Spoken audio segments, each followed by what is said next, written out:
যুক্তরাজ্যের লন্ডনে অবস্থানরত বিএনপি চেয়ারপারসন খালেদা জিয়ার সঙ্গে সাক্ষাৎ করেছেন জামায়াতে ইসলামীর আমির শফিকুর রহমান ও নায়েবে আমির সৈয়দ আবদুল্লাহ মোহাম্মদ তাহের।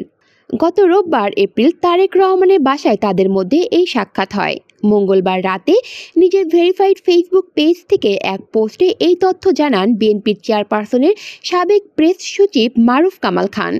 পোস্টে তিনি লেখেন, সম্প্রতি জামায়াত ইসলামের আমির ডক্টর শফিকুর রহমান ও নায়েবে আমির সৈয়দ আবদুল্লাহ আবু তাহের বিএনপির চেয়ারপারসন খালেদা জিয়ার সঙ্গে সাক্ষাৎ করে দেশে ফিরেছেন।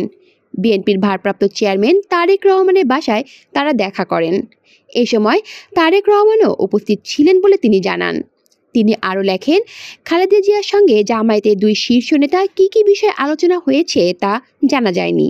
এই সাক্ষাৎ রাজনীতির রসায়নে নতুন কোনো ক্রিয়া প্রতিক্রিয়া সৃষ্টি করবে নাকি নিছক সৌজন্য সাক্ষাৎ হয়েই থাকবে তা বুঝতে হলে আমাদেরকে চোখ রাখতে হবে সামনের দিকে। কলি শিকদার, বাংলা নিউজ নেটওয়ার্ক।